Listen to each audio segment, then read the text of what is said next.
חיצני, העלמי מנוחות, ינהלני.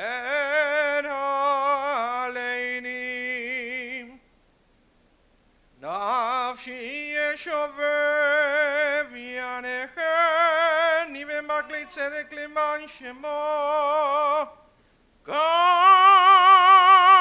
כי ילק וקיצל מוות, לא ידע רע כי אתה עמדי. שבטך ומשענתך המה ינחמוני, תערוך לפני שולחן נגד צורריי, תישן טובה שמן ראשי, כוסי רוויים. אך טוב וחסד ירדפוני כל ימי חיי, ושבתי בבית אדוני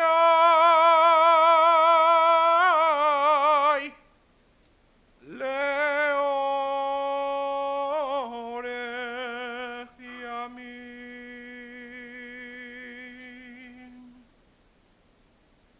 The 23rd Psalm. Psalm of David. Adonai is my shepherd, I shall not want, giving me repose in green meadows, leading me beside the still waters to revive my spirit, guiding me on the right path, for that is God's essence. Though I walk through a valley of the shadow of death, I fear no harm, for you are with me. Your staff, your rod comfort me. You prepare a banquet for me in the presence of my foes. You anoint my head with oil, my cup overflows. Surely goodness and kindness shall be my portion all the days of my life, and I shall dwell in the house of Adonai forever.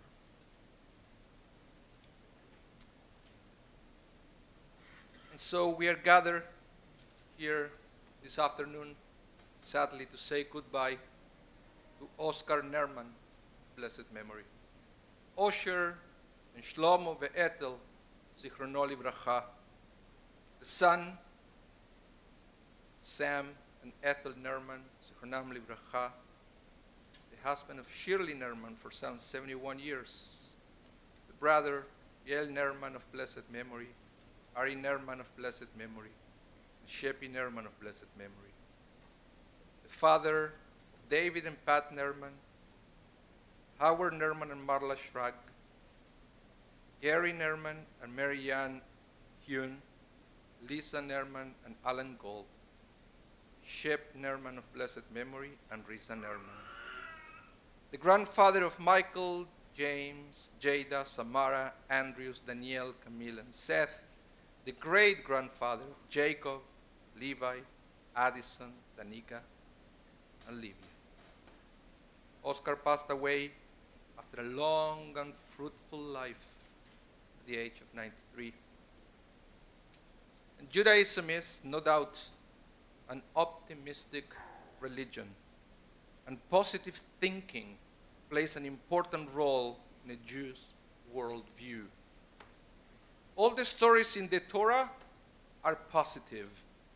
Individuals or the Jewish nation may have experienced difficulties or suffered setbacks, but ultimately they succeeded and good was achieved and prevailed. The fact that all these stories happened not in the context of serenity, stability, and prosperity, but rather on the backdrop of great personal and national obstacles and hardships, shows that Judaism's optimism is not only of a natural sort, but even when against all odds. Today we say goodbye to Oscar Nerman, zichrono livracha, of blessed memory, a man who had to navigate many difficulties, setbacks, and tribulations, But, as we are going to hear in a few minutes, he nevertheless thrived, and together with his beloved wife, Shirley, raised a wonderful family and achieved many good things during his life. Family was a priority for Oscar. The central significance of family is seen by Jewish tradition as highlighted by the Bible in its narrative dealing with Abraham and Sarah. Despite their achievement in bringing the knowledge of the one God to so many others, Abraham and Sarah, nevertheless, yearned to be blessed with having the full family network in which the spiritual and ethical commitment may be most fully transmitted. Oscar was involved in the business world from an early age. He did so to help support his family, first by working in the family business, and later he started his own projects. You might think that Oscar resented the fact that he couldn't pursue a profession like other family members did. He was a proud salesperson and a proud manufacturer agent. There he learned the importance of honesty and the value of keeping one's word. You see, the Torah is more concerned about financial dealings than it is so, for example, keeping kosher.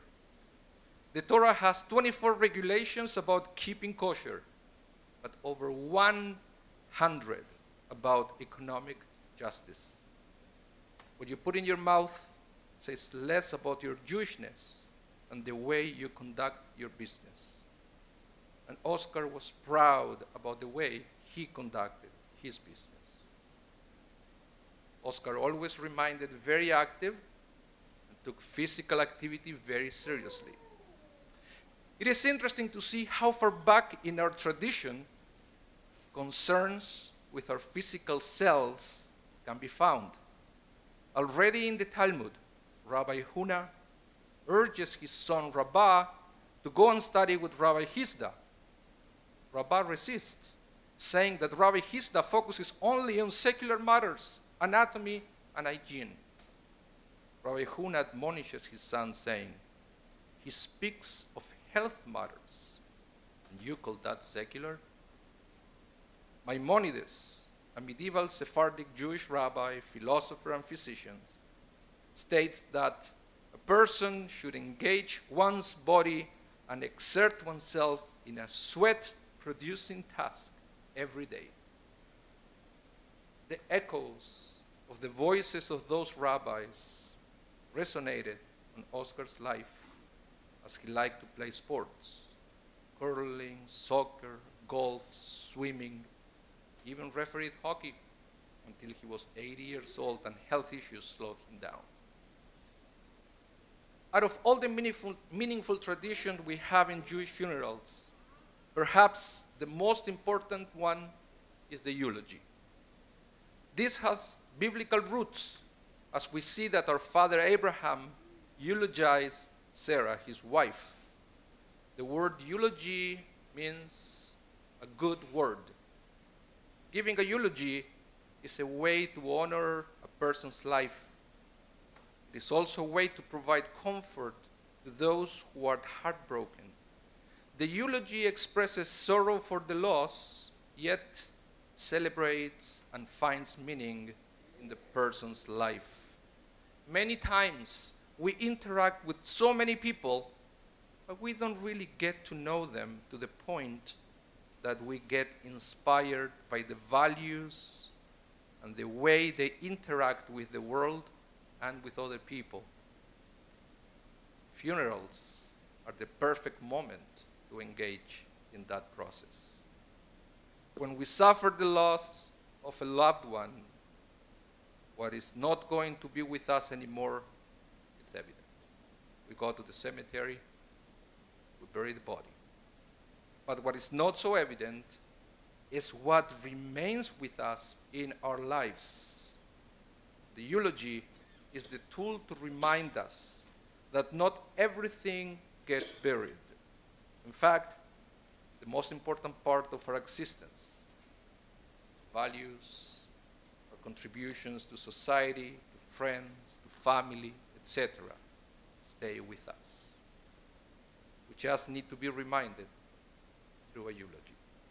So to begin this process, to eulogize Oscar Nerman, Zichrono Livracha, of blessed memory, I would like to invite first son David Nerman to come forward. Lisa, Oscar's daughter, is going to come first to eulogize her father.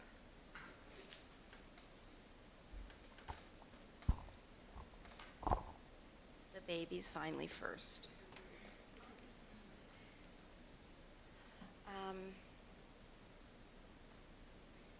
As the rabbi mentioned, my dad's life as a child was not easy, but they always had food during the Depression, as my grandfather was a butcher. He learned the value of chesed, good deeds, from his mom, who helped a single mother living next door to them who had 4 children. He made sure they always had food. He passed this value on to us, his children. My dad was a product of the north end of Winnipeg. His childhood provided him with a strong sense of being Jewish. He made lifelong friends at St. John's Tech, but more importantly, through the YMHA group, the Demons, who I think sadly he was the last demon. No? We have one more. Murray? Leon Rubin, okay. He gloried in eating at Kalekis and Oscar's Delicatessen. His mother was religious and his father definitely not.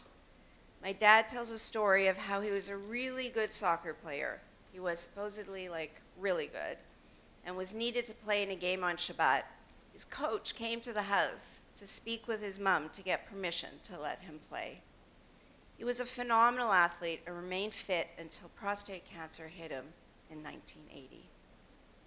So now, let me tell you how I feel about you, Dad. He's out there. I'm used to them being here. I believe you are a hero. No, Dad, don't pull that face and shrug your shoulders. I know you never in a million years would see yourself in this light, but let me tell you why you are a hero. Okay, maybe not a Marvel or DC superhero that so many of us love, but a good old-fashioned Jewish hero from north end of Winnipeg. So how is my dad a hero? He was a soldier in World War II, and although he did not have a glamorous job, his work in placing bombs in fighter jets that went over the English Channel helped to bring the Nazis to their knees and in a small way helped to save the Jewish people. He survived horrible conditions, loading bombs in cold and wet Ireland and Scotland, often in the water up to their knees.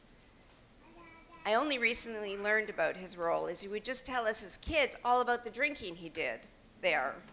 Well, he had to get warm somehow. He was also a hero in his own life. The love story between my dad and Mom is legendary and could be in a movie. My dad was waiting to be shipped home when he went to a dance just outside Leeds. Again, he was rather shickered, drunk, but tells of meeting a beautiful woman and setting up a date. He was worried he wouldn't recognize her because he was so drunk the night before. However, they found each other and fell in love. My dad spent 2 weeks visiting Mom in Leeds, then shipped home to Winnipeg.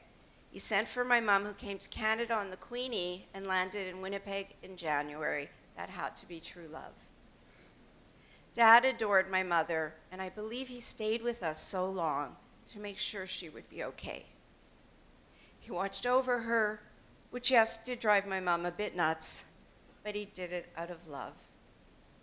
Together they raised us, my brothers, Sheppy, David, Gary, and Howie. My dad adored his 8 grandchildren and 5 great-grandchildren. My son Simcha has so many wonderful memories of visiting my parents in Vancouver, putting in Stanley Park, going out for fish and chips, collecting seashells, discussing the boats in the bay. He remembers his love and kindness. My brothers tell me my dad was away a lot when we were growing up. My dad had to work very hard to support our large family, and it was a stressor in his life. However, I remember Sundays when we would bug him to go out for dinner. Well, we'd sort of fight. And as all good Jews, we either went for Chinese at the Shanghai or spare ribs at the White House. We all remember the many parties, birthday celebrations, either at the beach or at 61 Smithfield. My dad was always barbecuing on his incredible barbecue he built out of cinder blocks. We would pick crabapple trees from our trees, and he loved gardening. My dad is a hero to many people outside our family. My parents welcomed new immigrants with open arms. The Pogrebinskis, originally from the Soviet Union, came to Edmonton, and my mom and dad embraced them. The Barants came from Romania and live in Vancouver and talk about my parents as family. The Barants came to the hospice, and their kids, Lauren and Daniel, were both so upset about losing Dad as they felt he was a grandfather to them. They loved him and even brought him, skip that part. Dad passed on his passion to us kids, all his passions, his hobbies. We all played or watched curling, and in the hospice, for the first couple of weeks my dad was still awake, we were watching curling, how we watched curling with Dad. I remember the many times I accompanied my dad while he played golf, and never forget the beauty of Clear Lake golf course. Sadly, I never became much of a golfer. However, now all my brothers golf, and I think that made my dad very happy. And of course, there is hockey. First, it was the WHA with Bobby Hull, Anders Hedberg, and Ulf Nilsson. I picture sitting next to my dad watching Hull get 49 goals in 50 games. We were ecstatic. Then Wayne Gretzky in Edmonton. My brothers weren't there. The joy he brought, except for Howie briefly, the joy he brought to my dad. Of course, the big moment in our lives was the 72 Canada Cup Series. We gathered in my parents' bedroom where the TV was. On the bed, floor, chairs, all watching Paul Henderson score that goal. Then there was Friday night dinners, Pesach Seders, where we all bugged my dad as he mumbled through the Seder. As an adult, I always wondered where the 4 glasses of wine were, because as good Jews, we would retire to TV after the meal to watch the hockey playoffs. Dad taught us the value of tolerance at a young age, as he was always proud and protective of his little brother, Ari, who was gay during a time of intolerance. We grew up with this as a normative. It was very unusual in that day. While in the hospice, I talked with Dad about some of my favorite memories. He could not really talk by them, but he could smile and nod. He loved the story about how he would take me to Kildonan Park to cross-country ski at night with our dog, Moish, at our side. Then there was once this time on windy Lake Winnipeg when Mom and I got tipsy on wine. Because in the 70s, one did not ski with a water bottle, but with a wineskin. Mom and I fell and could not get up. This has been a difficult year for our family, with losing our Uncle Ari, our cousin Rochelle, and my dad, with the debilitating illness and tragedy in our cousin Hirschfield's family. My dad's life, however, provides me with inspiration. My mom and dad gave each of us the gift of life. He provided us with the values that have guided our lives. How do I say goodbye to a father who loved and protected me, who walked me down the aisle, who loved my son Simcha with all his heart? The dad whose shoulder I would always lean on. He had great shoulders. I adore my dad, and there is a huge hole in me now. These last weeks with him in the hospice provided me with the opportunity to reflect on how much he gave to me and how much I have. I adore my dad, and I love him. I want to thank my brothers for everything they did during these difficult months. David has taken the bulk of the care as he's lived in Vancouver for 25 or more years with my parents. Thank you for always being there for them. As a family, we have bonded in a way that has not been possible due to everyone living in different cities. Dad helped bring us all together. Finally, I must thank from the bottom of my heart the staff at the Salvation Army Rotary Hospice, who made his final week so comfortable, provided us with support emotionally and spiritually. I am forever grateful to them. Daddy, I love you. And I know you are now with your family and watching over us forever.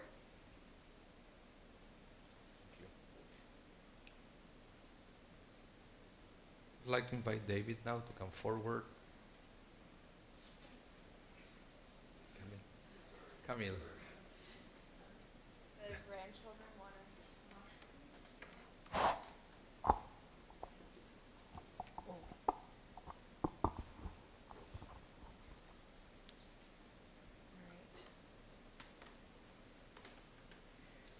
Hello, everyone. I am Camille Nerman. I am the youngest granddaughter, second youngest of the grandchildren. I'm pretty sure there are 9 of us. I think everyone so far has missed somebody yeah, 8, and they forgot Simcha. So I'm first going to speak on behalf of my brother, Anders. Unfortunately, he could not be here. He lives in Israel, and he just missed Zeda's passing. So I'm first going to speak on his behalf. Dearest Zeda Oscar, I wish I could be here today to honor you at your levaya, but alas, it wasn't in the cards. But God knows I tried. I will, however, say that the last 2 weeks of your life, which I unexpectedly but thankfully got to spend with you in Vancouver, were surely some of the most meaningful times I have ever spent with you. Even though you were so physically weakened, you were still so much there, your soul shining clearer and clearer as you approached the end of your time with us. Dad and I marveled at how, as you got closer to the end, you started looking younger and younger. It was actually a beautiful thing to watch. This time was very special to me, and hope it was to you as well. As I sit to write this, I am feeling very blessed that I got to have you as my Zeda for 40 years. How many people can say that? But even more so blessed to have you as my Zeda. I wouldn't have chosen anyone else. You were so kind and so wonderful in ways that only now writing this do I fully appreciate. When I look back at our time together, I feel nothing but the fondest joy and love in every interaction. I just can't think of one bad moment. I will never forget all the times as a coach of my minor hockey team that you would open the ice rink gate as I came off the ice and tell me how well I played, even if I hadn't. You always made me feel like I was a superstar. That was you, non-judgmental and loving. You would frequently say in the nicest way possible, keep your head up and your stick on the ice. Words I learned to live by. I also will never forget when you came to Israel with Dad to visit me for your first time at age 80. I felt proud to have you there, 3 generations of Nermans together in the land of our forefathers, together in the place I love so much. It was the final trip of many we 3 had taken together over the years. The first time being in the 1980s, the famous camping trip along Long Beach on Vancouver Island, which produced to what today would claim was the best steaks of all time. Considering how much steak we Nermans consume, this is about as big as a deal as getting a hole-in-one or riding a unicorn. The stuff of legend. Let's not forget the 3 of us on our fishing trip where you caught the biggest salmon I've ever seen. I couldn't believe how strong you were for your age. He was always strong. Finally, how could I not mention to the many hockey games the 3 of us played together on the UBC ice rink during those Saturday hockey games. Please no one tell my rabbi. With Dad and I playing and you refereeing, it was always a special Nerman team, us 3, you, me, and my dad. It's going to be hard to break up that band.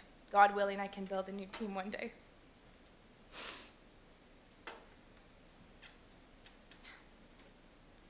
People who knew Zeda wrote many condolences this week, and I noticed a pattern in what they had said about him.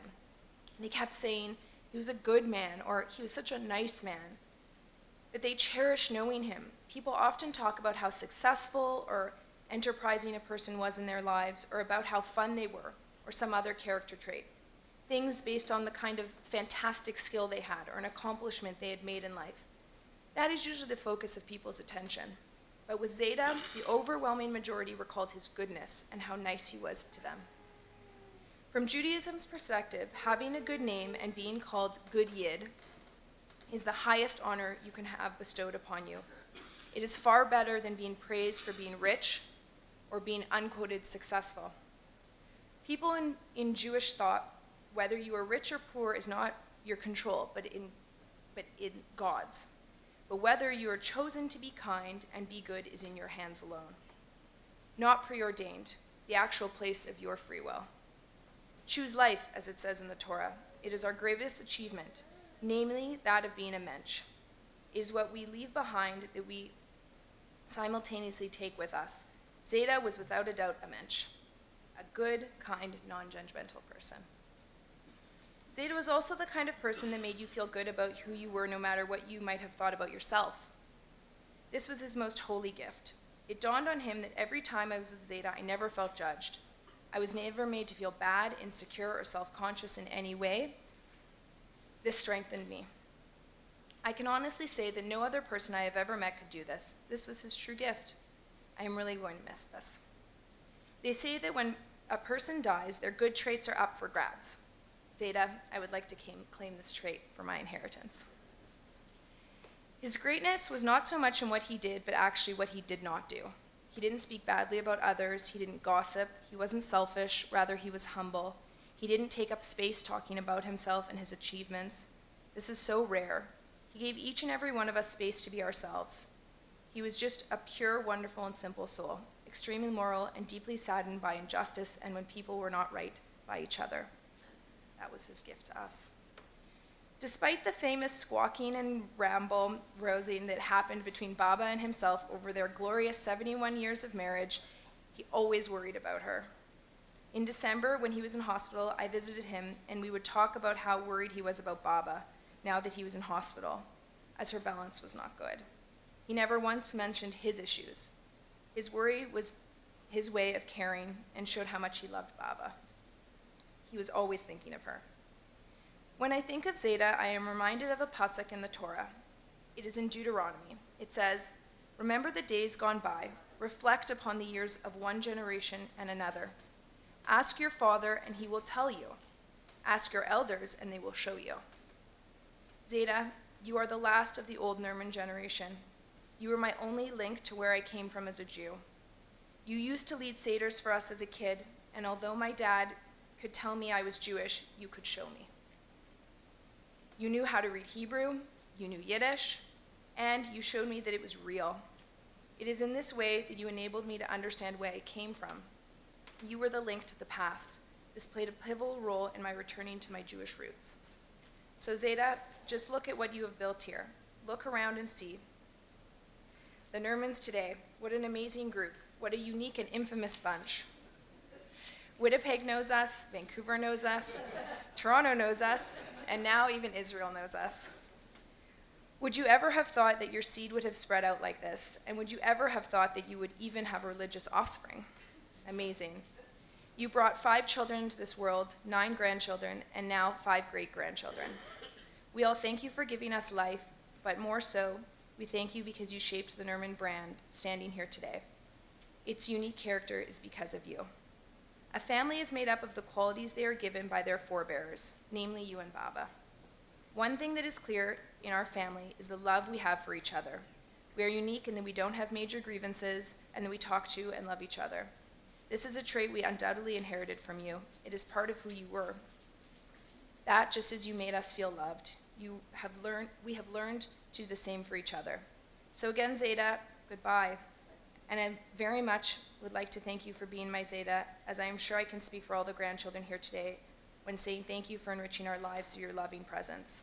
May you inherit your world, and may you dwell in the highest of heights and in the great embrace of your forefathers in heaven. May we, your children and children's children, continue to make a good name for you and ourselves in everything we do. May we, like you, find the strength to be non-judgmental with the people in our lives and give them the kind of love you have given us. I will always cherish your making space for me. I will hold on to that forever. Goodbye, my sweet Zeta. And now, from me. I had the pleasure of knowing Zeta Oscar in Vancouver from the day I was born. Lisa found a beautiful picture of him holding me at day 1 last week. I'd never seen it. Knowing him over the last 30 years has left me with wonderful memories. But also, it has been challenging, especially the last several years, which had been very hard on Zeta. In the last 4 weeks, I got to see a person I had never met. He was peaceful in the time he spent in hospice with all his visitors on rotation. He was calm and content. It's not often I take the time to reflect on the life and memories of someone so close to me. I had never really thought about the memories at Baba and Zeta's. Life just carried on. They moved to Winnipeg and then came back, and I spent the last several years in Vancouver seeing Zeta in tougher times. And I forgot what life used to be like with him until 3 weeks ago, before I left for vacation, and I felt I needed to say goodbye. This visit enabled me to finally take the time to reflect on his life and how his story impacted my childhood and the warmth and fun I had.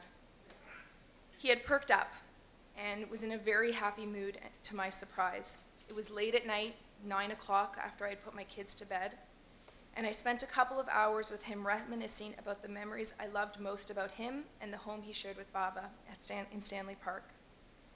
Silly things maybe only a grandchild would have remembered, like the things he used to do for us. The frozen breadcrumbs he stocked in the freezer for me to throw to the geese. The Coca-Cola he always had stocked up for when we visited. The peppermint patties he diligently sourced even after they were discontinued. And how he always got the sauna warmed up downstairs before my arrival to make sure it was perfect when we went swimming. Zeta was always prepared for anticipations for my visits. Nothing left forgotten. He cared so much about little traditions, the things that made me happy. Then there were the uniquely Oscar traits, which make me smile to remember because they embody the things he loved, like the butterscotch candies he used to hide in his nightstand, which I would always raid, not being able to change the TV channel because a hockey game was being recorded, vanilla pecan ice cream he used to indulge in around 4 p.m. on a Sunday with his scotch. Oh, he loved his scotch. The trips to save on meats so he and Baba could prepare the best roast beef and potatoes, which sadly I only realized was amazing at the age of 12 because I was such a picky eater. His reciting of the prayers before Shabbat dinner with his Yiddish pronunciation. Although you were not a religious man, Shabbat dinner was important to you. Gathering the family and saying the blessings was a must. I have yet to hear a person who says them the same way. It will stay with me forever, and I'm so proud that I inherited that love of Shabbat from you. And most significantly, your love of your plants and specifically your orchids. When you left Vancouver for Winnipeg almost 8 years ago, and I said goodbye to you and Baba, it was very hard on me, knowing my future children would not have their great-grandparents in the same city to enjoy the experiences I had once had. In trying to get your apartment emptied, which was difficult for you and Baba, you asked me to take your last orchid, one that you had transplanted several years earlier and was successfully blooming annually.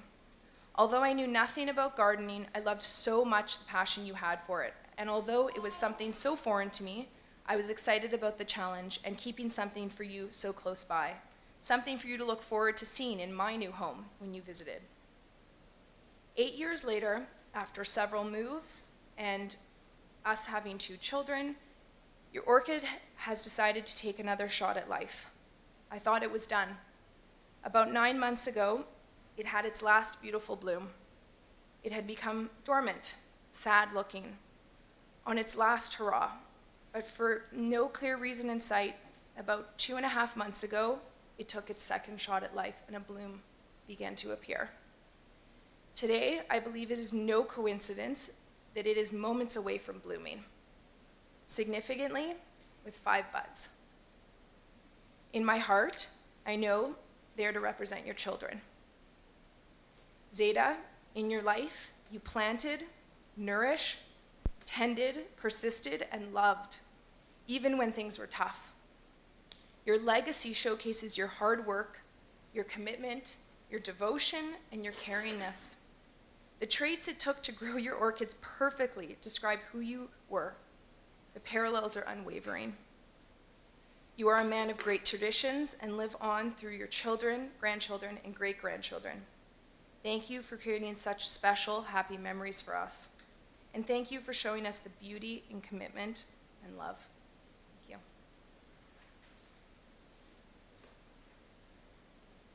Thank you.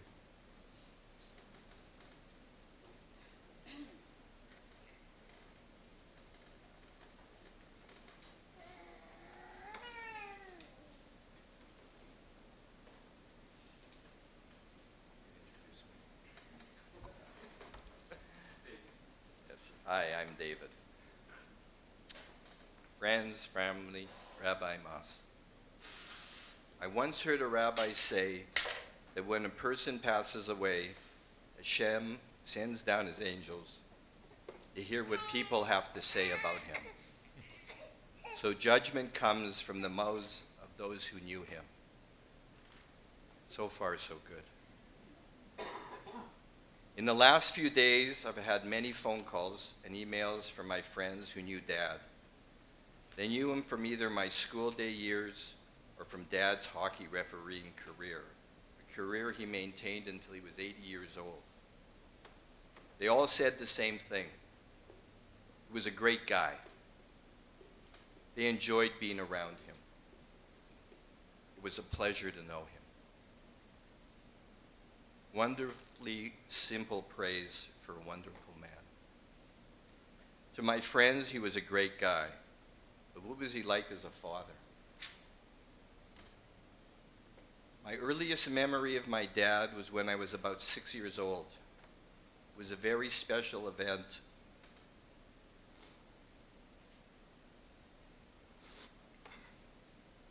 For both me and Sheppy.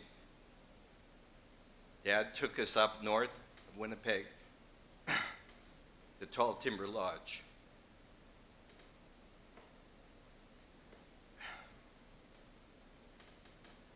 The three of us spent a weekend in a log cabin on the shores of an uninhabited lake. Dad rented a small outboard fishing boat and we went fishing for 2 long, glorious days. I can still see the blazing Manitoba sun setting the lake on fire as it disappeared over the lake and forest edge. Fishing was one of the many gifts Dad gave to me and to my brothers and sister. Because of him, I learned gardening, cross-country skiing, being a Mr. Fix-It, golf, and most of all, a dentist. Now this statement, and I can tell from the look on their face, this statement about becoming a dentist because of Dad may sound strange to my siblings. This is because they were not present that day. Dad and I had that conversation. I had actually finished first-year dental school and was not impressed. Dad and I were in the car at Portage in Maine, and I told him I was not happy with dental school. I told him I had gone to the Dean of Medicine and asked if I could enter second-year medicine, and the Dean said I could.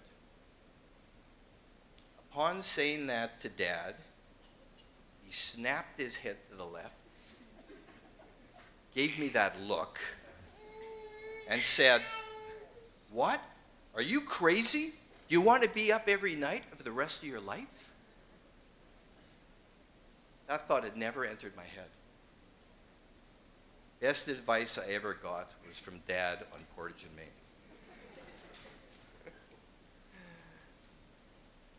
We didn't have a lot of material wealth when we were growing up, but we did have everything we needed. We had a warm, loving home, a home situated in a caring Jewish community, a home where all our friends were welcome. There were a lot of friends. For Dad, providing us with a home was no easy task. Times were tough for him. But he did it, and I thank him. As difficult as it was for him, he provided all of us with everything a child would need to face the challenges of life. Dad was kind of a funny guy. Whenever you asked him for something, be it a car ride, can I use the car tonight, or a new shirt, He always said no. Always said no. The funny thing was that if you asked him again a few times, he would always say yes. The moral of that story is that even though he made things a bit difficult, you could always count on him. Dad was an athlete and a sportsman. As a teenager, he was a high school soccer star. I know they mentioned this already. He really must have been something because his old school friends would tell me about it 30 or 40 years later. So he must have been quite a soccer star. Dad was a regular at the YMHA Health Club in the 1960s and 1970s. Dad was a swimmer and a member of the YMHA Men's Mile Club.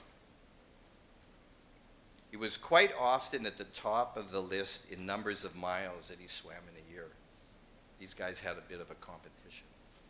He did a lot of swimming, and I'm sure that's why he ended up living so long. Dad was one of the first to purchase tickets to the Winnipeg Jets. He and Mom moved to Edmonton in the late 70s and never missed a Gretzky game. Lucky people. When Mom and Dad moved to Vancouver around 1985, Dad joined me as a hockey coach for Anders and his friends. We did this for about 10 years, and I can tell you, I never once heard him raise his voice to those kids. He loved being with those kids, and he loved coaching them. When Dad was around 65 years old, he became a referee on our Wednesday and Saturday hockey games. These were often high-speed hockey games. We were no schleppers. Dad was an impressive referee. First of all, he refereed alone without any linesmen, and this required a lot of skating. But he was able to keep up, and he could always make those close calls at the blue line. Dad was not a very tall man, yet he certainly was not afraid.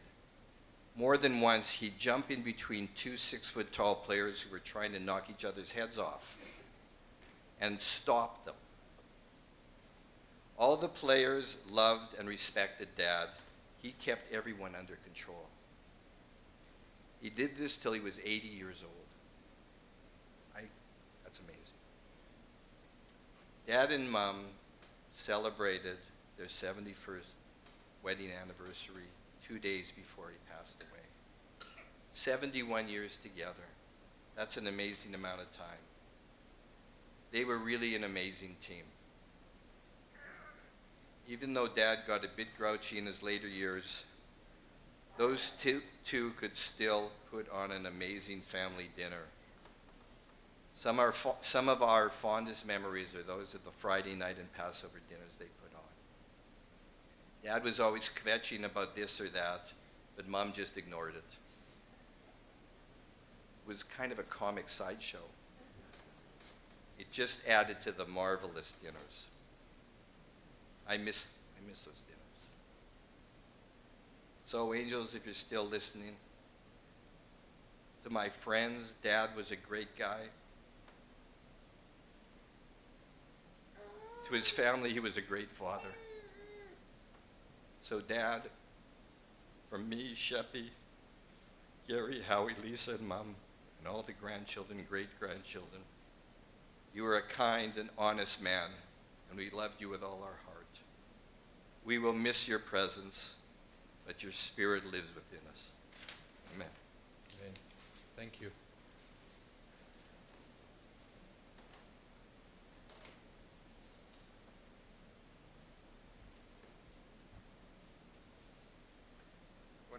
I want to thank Lisa, Camille, David for reminding us, as I mentioned before, how little we are actually saying farewell and how much still stay in this world with us. So I would like to ask you all to please rise for the El Malel Rachamim prayer.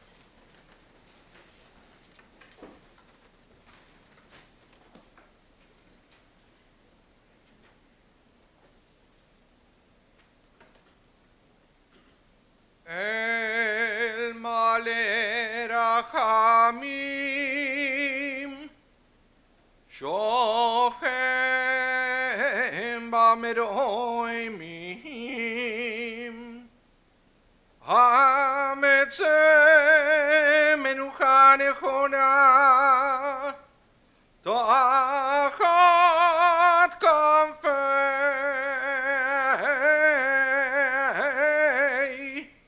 השכינה, ומעלות קדושים, קדושים וטהורים, כזוהר הרקיע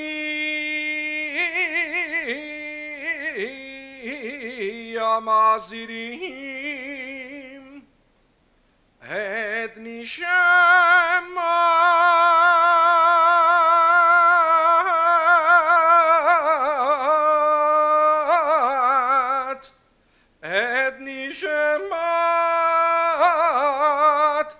אושר ושלום ובטל שהלך לעולמו.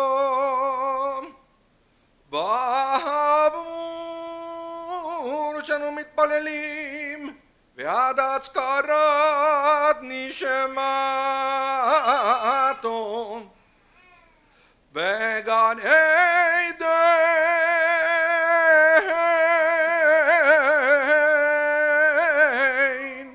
בגן עדן תהי מנוחתו לכם ולרחמים, אז תראיו בסדר כנפיו לעולמים. וצרור בצרור החיים, החיים את נשמתו, אדוני ונחלתו, וינוח ושלום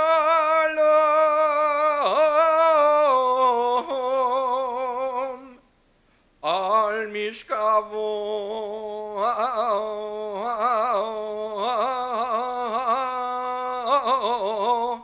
ונאמר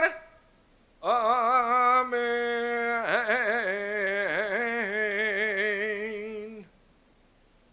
Exalted, compassionate God, grant infinite rest in your sheltering presence among the holy and pure, the soul of Oscar Nerman,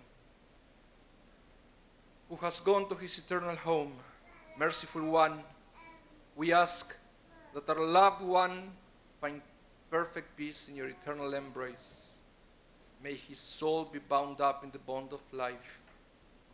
May he rest in peace. Let us say, Amen. You may be seated.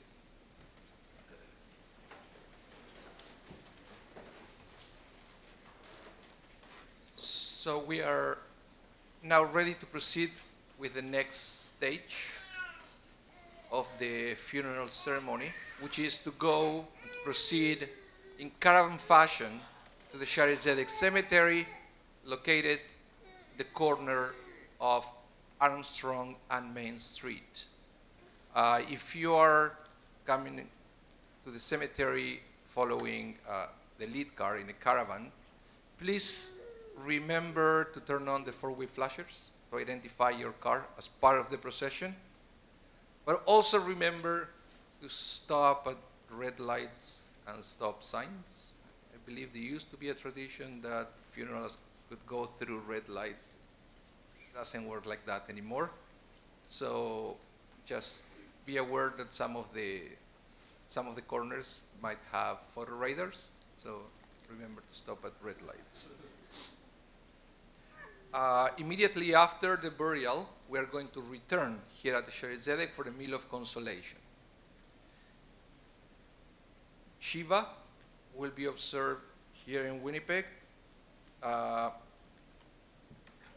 Tonight, services are going to be chanted here at Shaarey Zedek at 6 p.m. And then the family will receive people at 50 Hopwood Drive from 7 to 9 p.m. Tomorrow, same address, 50 Hopwood Drive, from 1 to 4 p.m. and then from 7 to 9 p.m., and services are going to be chanted at the house at 6 p.m. And Friday visits will be from 1 to 4 p.m. only, because of course then Shabbat starts and there are no Shiva visit during Shabbat. So I will repeat one more time. 50 Hopwood Drive. Today, right after Meal of Consolation, services here at 6 p.m. and then at the house 7 to 9 p.m. Tomorrow 1 to 4, 6 to 9, with services at 6, and Friday 1 to 4. Now I would like to ask the pallbearers to please exit the chapel and to assume their places alongside the coffin.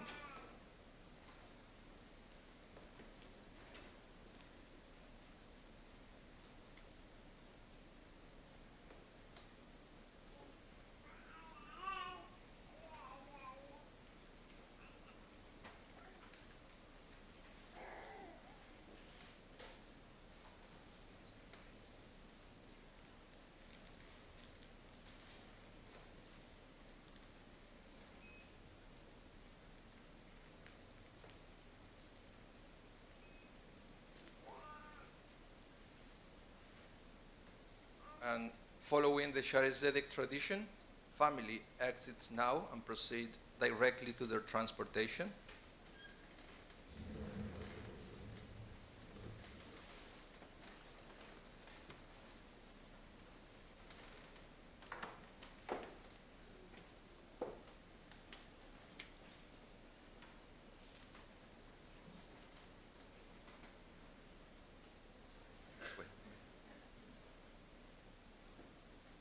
And for the rest of us, as soon as the family exits and find their way to their cars, the tradition is that we exit the building and we form two lines through which the casket can find the way to the hearse. So remember, once you exit the chapel, don't to stay in the lobby, but to exit the building to form the two lines outside the building.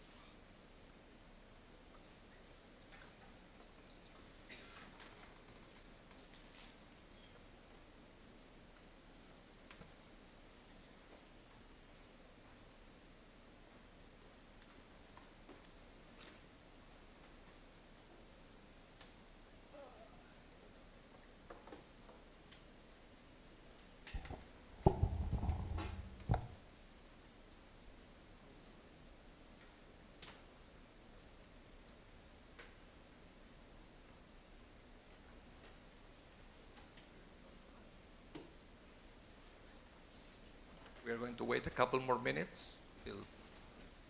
Once the family exit, I will get a sign from the back and I will let you know.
can exit now. Thank you all for coming.